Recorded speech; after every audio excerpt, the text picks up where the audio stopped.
Si Arahito ay isang ordinaryong empleyado na kulang sa tulog at pauwi mula sa mandatoryong bonding trip ng kanilang kumpanya, ngunit bigla na lang nagkaroon ng aksidente ang kanilang bus at si Arahito, kasama ang lahat ng kanyang mga katrabaho, ay namatay. Nang makarating si Arahito sa kabilang buhay, mabilis niyang sinuri ang sitwasyon at napagtanto niyang namatay siya sa isang paraan, kaya't lahat sila ay nakapila para muling ipanganak. Medyo nababahala siya sa simula, pero nang mapagtanto niyang hindi na siya kailangang pumasok sa trabaho bukas, napagtanto niyang baka hindi naman pala masama ang buong reincarnating na ito. Nang dumating na ang kanyang turno, sinalubong siya ng kanyang gabay, pero hindi naman talaga siya nag-abayan ng maayos. Binigay lang niya kay Arahito ang isang card at sinabi na pagdating niya roon, ang unang bagay na gusto niyang gawin ay pumunta sa guild at magparehistro doon. At bago pa man makapagtanong si Arahito kung ano ang guild, itinulak siya nito pasulong, muling isinilang sa Labyrinth Country. Wala talagang gaanong impormasyon si Arahito, kaya nagpasya siyang pumunta sa guild tulad ng sinabi ng gabay, at pagdating niya roon, nakita niya ang isang babae na nakasuot ng uniforme ng kanyang kumpanya na nasa desk na. Naalala niya na siya ay nasa parehong bus nila, at mukhang narito siya para magparehistro tulad niya. Ang pangalan niya ay Suzuna, at pagkatapos ma-evaluate, binigyan siya ng trabaho bilang isang miko. Pinasalamatan niya ang receptionist sa kanyang tulong at malapit nang umalis sa guild hall. Ngunit bigla, may isang batang babae na hamarang sa kanya upang makuha ang kanyang atensyon. Tinanong ni Suzuna siya kung may nagawa siyang mali dahil bago pa lang siya sa bayan, pero alam na ni Alicia iyon dahil sinumang nagre-rehistro sa guild sa unang pagkakataon ay tiyak na isang baguhan na bagong muling isinilang dito. Sinabi niya kay Suzuna na wala siyang ginawang mali. Ang totoo, si Alicia ay kasalukuyang naghahanap ng isang tao na magiging rearguard sa kanyang grupo dahil may kaunting kapintasan ang kanyang vanguard na trabaho. Napansin ng iba sa guild na sinusubukan ni Alicia na mag-recruit ng isa pang baguhan, at nagsimula silang magpusta kung gaano katagal tatagal si Suzuna bago niya iwanan si Alicia dahil hanggat may ganoong kapansanan si Alicia, hindi siya makakalayo. Narinig ni Arahito ang lahat ng kanilang sinasabi, pero hindi siya sigurado kung ano ang ibig sabihin nito. Patuloy na nakiusap si Alicia kay Suzuna na sumama sa kanyang grupo, at sa kanyang gulat, pumayag si Suzuna na sumama. Inaasahan ni Alicia na baka umalis si Suzuna pagkatapos niyang marinig ang mga balita, kaya tinanong niya ito kung sigurado siya, at sinabi ni Suzuna na oo, kaya umalis silang dalawa sa guild upang simulan ang kanilang unang misyon. Pagkatapos nilang umalis, tinawag ng receptionist si Arahito at tinanong siya kung narito rin siya para irehistro ang kanyang lisensya, at kinumpirma niya na oo, kaya tinanong siya ng receptionist na lumapit upang matulungan siyang magsimula. Ipinakilala ng receptionist ang kanyang sarili bilang si Luisa, at ipinaliwanag niya na sa Labyrinth Country, tanging mga nakarehistrong adventurer lamang ang pinapayagang pumasok sa labyrinth, kaya kailangan ni Arahito na magparehistro ng opisyal kung nais niyang magsimula. Hiningi niya ang kanyang lisensya, pero bago iyon, tinanong siya ni Arahito kung ano ang ibig niyang sabihin nang sabihin niyang ito ay Labyrinth Country. Ipinaliwanag ni Luisa na ito ay isang bansa na tahanan ng maraming seekers na nag-iimbestiga sa mga labyrinth at ng mga sumusuporta sa kanila. Paminsan-minsan, ang mga kaluluwa ng tao ay muling isinisilang sa Labyrinth Country, at nagsisimula sila ng bagong buhay bilang mga seeker, kaya sanay na ang lahat sa proseso ngayon. Nahihirapan pa ring maalala ni Arahito kung paano siya namatay, pero nauunawaan niya ang nangyayari dito, kaya tinanong niya si Luisa kung paano siya dapat magparehistro, at ipinaliwanag niya na medyo simple lang ang proseso. Ang kailangan lang niyang gawin ay pumili ng trabaho na sa tingin niya ay pinakaangkop sa kanya, at kung matutukoy ng sistema na tugma ang kanyang mga kasanayan, ito ay maaaprubahan. Naglaan si Arahito ng oras upang pag-isipan ang mga bagay-bagay, at naaalala niya kung paano siya pinahirapan ng kanyang masyadong masigasig na manager sa kanyang nakaraang buhay, ngunit ngayon na siya ay nasa Labyrinth Country, ayaw niyang maulit ang nangyari noon, kaya nagpasya siyang bigyan ng sarili ng trabaho na magbibigay sa kanya ng maginhawa at relax na buhay. Ngunit, sandali lamang, narinig niya ang matinis na boses ng kanyang manager na nakatayo sa likuran niya, at halos magkaatake siya sa puso. Ang pangalan ng kanyang manager ay Igarashi, at hindi niya akalain na makikita niya ito rito, pero dahil ang buong koponan ay muling isinilang, may katuturan na nandito rin siya. Nahihirapan pa rin siyang maniwala na totoo ang lahat ng ito dahil mukhang isang cosplay event dito, pero kailangan na lang niyang masanay sa realidad na kailangan nilang makipaglaban sa mga halimaw sa mundong ito para makaligtas. Hindi naiintindihan ni Arahito kung ano ang ibig niyang sabihin doon, pero ipinaliwanag ni Igarashi na iyon ang ginagawa ng mga seekers dito para kumita, kaya kailangan nilang gawin din iyon. Tinanong niya si Arahito kung nakapili na ba siya ng trabaho, at may masamang kutob si Arahito tungkol dito dahil sa kanyang mapang-utos na personalidad, malamang napipilitin siya nitong kumuha ng trabahong maginhawa para sa kanya, kaya mabilis niyang binago ang usapan at tinanong siya kung anong trabaho ang pinili niya para sa sarili niya. Medyo nababahala si Igarashi sa katotohanan na patuloy pa ring formal ang pagsasalita ni Arahito sa kanya dito dahil hindi na siya ang boss nito, at umaasa siyang magkakaroon sila ng mas pantay na relasyon, ngunit ipinaliwanag niya na pinili niya ang trabaho ng Valkyrie, at tila nangangahulugan ito na makakagamit siya ng ilang espiritu na mahika. Sabi ni Arahito na mukhang napaka-impresibong trabaho iyon, at ipinaliwanag ni Igarashi na sa isang party, isa sa mga pinakamahalagang salik ay kung gaano karaming mga gawain ang maaaring hatiin sa pagitan ng mga miyembro ng party. Pinasalamatan ni Arahito si Igarashi para sa kapakipakinabang na impormasyon at sinabi niyang pipili siya ng trabaho na kapakipakinabang para sa kanyang mga magiging kasama sa grupo, ngunit nagulat si Igarashi nang marinig niya ito. Umaasa siyang gusto niyang bumuo ng partido kasama siya, pero malinaw na hindi man lang pumasok sa isip niya ang makipagtulungan sa kanya, at nadismaya si Igarashi doon.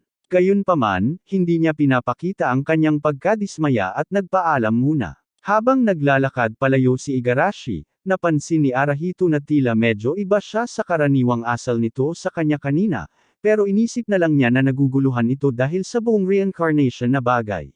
Noong mga sandaling iyon, tinanong ni Luisa si Arahito kung handa na ba siyang pumili ng kanyang trabaho, ngunit wala pa rin siyang ideya kung ano ang pipiliin, kaya nagpasya siyang ipaliwanag pa ng kaunti ang tungkol sa mga trabaho sa kanya. Sabi niya na ang trabaho ng seeker ay direktang nakakaapekto sa kanilang contribution points, at ang contribution points ay pangunahing indikasyon kung gaano kalaki ang naiaambag ng isang miyembro ng partido sa pangkalahatang pagganap ng koponan, kabilang ang pagpatay sa mga halimaw, paghahanap ng kayamanan, at pagliligtas sa mga kasamahan. Ang bilang ng mga puntos na mayroon ka ang nagtatakda ng iyong pwesto sa leaderboard, na sa turn ay nagtatakda ng iyong katayuan sa Labyrinth Country. Sa asensya, ito ang nagtatakda kung makakakain ka ng masarap na pagkain o matutulog ka sa isang stall sa gabi, kaya't napakahalaga nito. Ayaw ni Arahito na mapunta sa isang stable, kaya gusto niyang pumili ng isang bagay na mataas ang demand. Naalala niya na si Alicia ay naghahanap ng rearguard, kaya tinanong niya si Luisa kung ang mga rearguard ay in demand, at sinabi niya na tiyak na oo dahil tumutulong sila sa pagsuporta sa grupo mula sa likuran at mahalaga sa tagumpay ng misyon. Nang marinig ito, nagpasya si Arahito na isulat ang rearguard bilang kanyang trabaho, ngunit hindi niya naisip na ang rearguard ay isang pangkalahatang pangalan lamang para sa mga trabaho ng suporta, kaya nang makita ni Luisa na talagang isinulat niya ang rearguard, naguguluhan siya dahil wala pa siyang naranasang ganito dati at wala rin siyang ideya kung ano ang magiging kakayahan ni Arahito.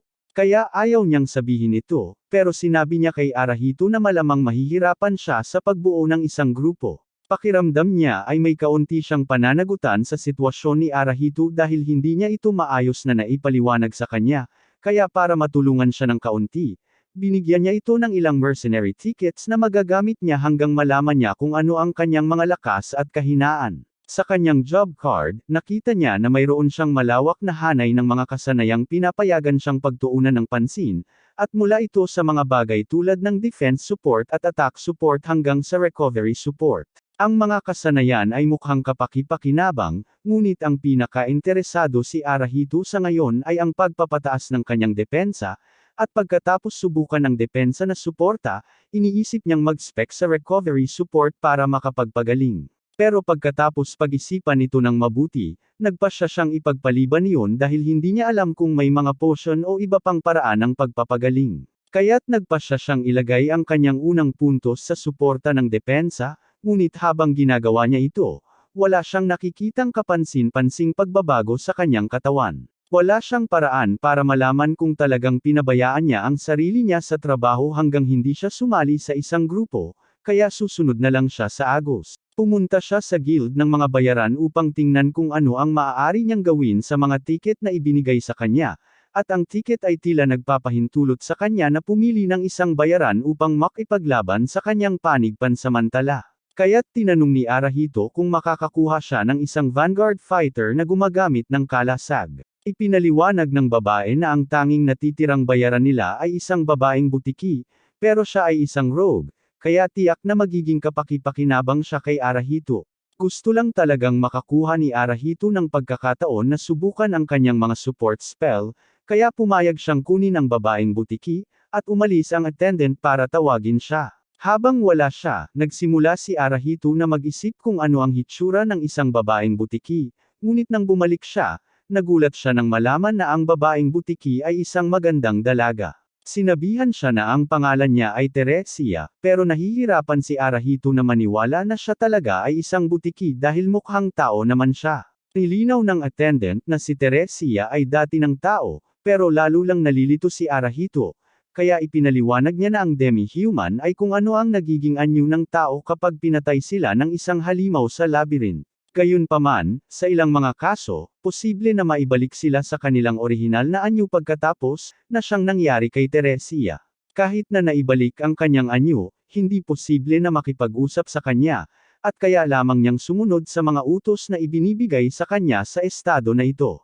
Medyo weirded out si Arahito sa buong ayos pero wala siyang masyadong pagpipilian kung gusto niyang umusad sa mundong ito, kaya ipinakilala niya ang sarili niya kay Teresia at sinabi sa kanya na makikipagtulungan siya sa kanya sa ngayon. Naiinis siya na pinapagawa niya sa isang batang babae na ito na makipaglaban para sa kanya, kaya gusto niyang makahanap ng pinakamahihinang mga halimaw posible para masubukan ang kanyang mga support spell at pagkatapos noon, tapos na ang araw. Pagdating niya sa pasukan ng labirinto, napansin ng isang grupo ng mga manlalakbay na baguhan siya at lumapit upang batiin siya.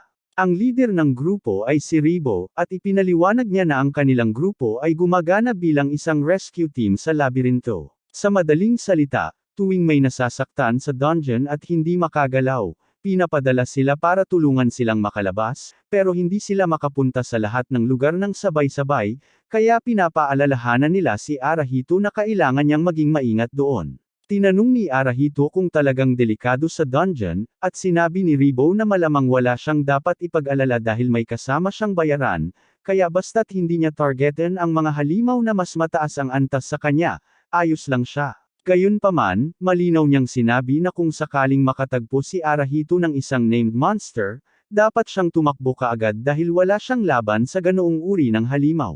Pinasalamatan siya ni Arahito para sa babala at nangako na aalalahanan iyon habang papasok siya, at pagdating nila sa hangganan ng labirinto, natagpuan nila ni Teresia ang kanilang mga sarili sa isang malawak na bukirin. Hindi nagtagal at nakatagpo sila ng isang halimaw doon, at dahil mukhang isang walang panganib na bola ng balahibo, hindi iniisip ni Arahito na ito ay isang malaking banta, ngunit si Teresia, sa kabilang banda, ay alam na alam kung gaano ito delikado, kaya't nang malapit na itong umatake, tumalon siya sa harap ni Arahito at hinarang ito para sa kanya.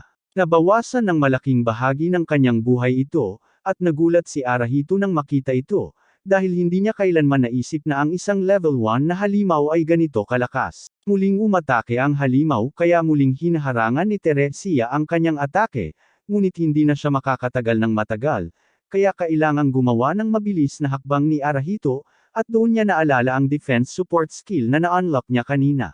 Ginamit niya ang kasanayang iyon upang lumikha ng isang kalasag sa paligid ni Teresia upang protektahan siya mula sa atake ng fluff ball, at matapos itong ma-stun gamit ang isang pellet mula sa kanyang tirador, nagawa ni Teresia na hatiin ito, na nagpatay sa halimaw sa lugar. Si Arahito ay nakahinga ng maluwag na nakuha nila ang halimaw, ngunit nakakaramdam din siya ng kaunting pagkakasala dahil sa pinsalang natamo ni Teresia dahil sana ay naiiwasan ito kung ginamit niya ang kanyang defense support skill mula sa simula. Humingi siya ng tawad sa kanya dahil hindi niya ito kinuha ng seryoso kanina dahil ngayon ay nauunawaan na niya na ito ay isang usaping buhay o kamatayan, at gagawin niya ang lahat para protektahan siya tulad ng ginawa niya para sa kanya. Tinanong niya siya kung gusto na ba niyang bumalik sa ibabaw dahil medyo masakit ang kanyang katawan, pero tumango siya, na nagpapahiwatig na okay lang sa kanya na magpatuloy.